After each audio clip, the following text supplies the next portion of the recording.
नमस्कार, उदय India digital में आपका स्वागत है। मैं हूं अंकुश बिश्नोई। अपने देश को अमीरी के रास्ते पर कैसे लेकर जाएं, आपको पता है? अगर नहीं भी पता तो कोई बात नहीं, आज आपको यह राज भी बता देते हैं। अमेरिका के राष्ट्रपति जॉन एफ कैनेडी ने कहा था, अमेरिका की सड़कें अच्छी है, इसलिए नहीं कि अमेरिका अमीर है, बल्कि अमेरिका इसलिए अमीर है क्योंकि अमेरिकी सड़कें अच्छी है। अमेरिकी राष्ट्रपति जॉन एफ कैनेडी की कही गई बातें भारत के एक व्यक्ति की सोच से बहुत ज़्यादा मेल खाती है। उनका नाम बताने की भी आपको ज़रूरत नहीं है, क्योंकि वह अक्सर विकास की राजनीति को लेकर हमेशा चर्चा में रहते हैं। फिर भी एक बार उनका नाम आपको बता ही देते हैं। उनका नाम है नितिन गडकरी।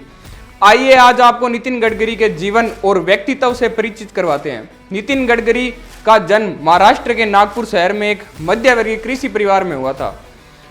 नागपुर में ही राष्ट्रीय स्वयंसेवक संघ का मुख्यालय भी है।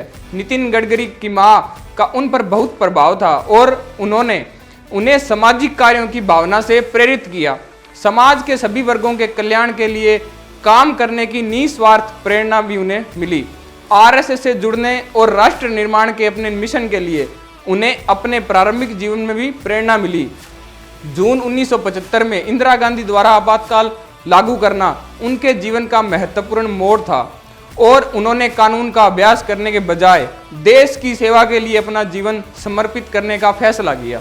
नितिन गडकरी ने एमकॉम, एलएलबी और डिप्लोमा इन बिजनेस मैनेजमेंट का अध्ययन किया है।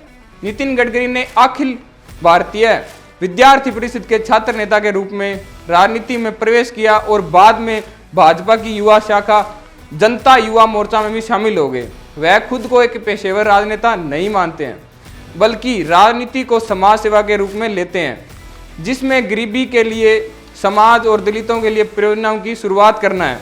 नितिन गडकरी 1989 से महाराष्ट्र विधान परिषद के सदस्य रहे हैं। 1999 से 2005 तक महाराष्ट्र विधान परिषद में विपक्ष के नेता भी रहे हैं। 2009 तक महाराष्ट्र प्रदेश भाजपा के अध्यक्ष रहे हैं और जब वह भाजपा के राष्ट्रीय अध्यक्ष के पद पर आसीन हुए तो पार्टी के सबसे युवा अध्यक्ष बने। सन 1995 और 1999 के बीच महाराष्ट्र में पीडब्ल्यूडी मंत्री थे, जिसके बाद भी उन्हें बुनियादी ढांचे परियोजनाओं शुरू करने का अनुभव मिला। नितिन गडकरी ने 5 करोड़ रुपए की इक्विटी के साथ 8,000 करोड़ रुपए के काम को पूरा करने का गौरव हासिल किया। वह अक्सर पीडब्ल्यूडी मंत्री के रूप में अर्जित इस अद्वितीय उपलब्धि की याद करते हैं। नितिन गडकरी राज्य को रुपए आवंटित करने के लिए मनाने में कामयाब रहे। ग्रामीण कनेक्टिविटी के लिए 700 करोड़ रुपए अगले 4 वर्षों में महाराष्ट्र की कुल आबादी के 98% लोगों ने ऑल वेदर रोड कनेक्टिविटी हासिल की। इस परियोजना का उद्देश्य 13,736 सुदूरवर्ती गांवों को जोड़ना था, जो सड़क मार्ग से आजादी के बाद से असवद्ध रहे। इससे दूर दराज के क्षेत्रों में व्यापक कुपोषण की समस्याओं को हल करने में मदद मिली, जहां पहले चिकित्सा सहायता, राशन या शैक्षिक सुविधाएं नहीं थी। महाराष्ट्र में लोक निर्माण मंत्री के रूप में उन्होंने मुंबई पुणे एक्सप्रेस वे का निर्माण किया।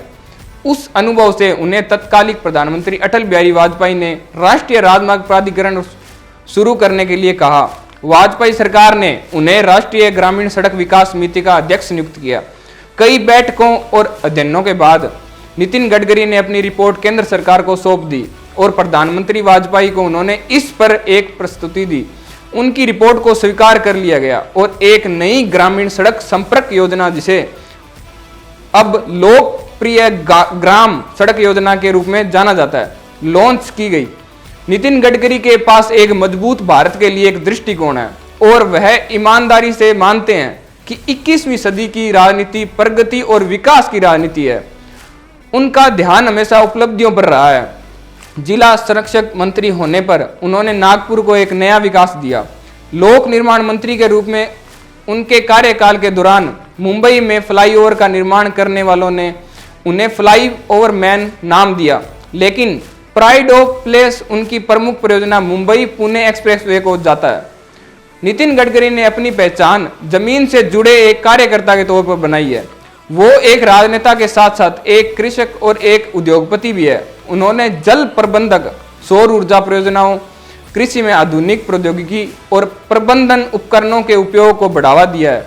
उनके भीतर जैव ईंधन और ऊर्जा के गैर पारंपरिक स्रोत के एक जुनून है। सामाजिक उद्यमिता के लिए उनके संरक्षक ने नागपुर क्षेत्र के जल ग्रहण क्षेत्रों में भारी विकास किया है।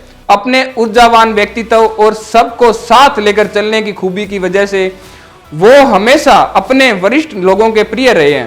कहते हैं ना, अच्छे कार्यों के साथ बुराई भी चलती है। विवादों से भी उनका रिश्ता रहा है। लोकसभा के चुनाव के दौरान प्रधानमंत्री मनमोहन सिंह के खिलाफ कथित आपत्तिजनक बयान देने के लिए वो विवादों से घिरे और चुनाव आयोग ने उनके खिलाफ मामला दर्ज किया था। आज के लिए इतना ही, धन्यवाद।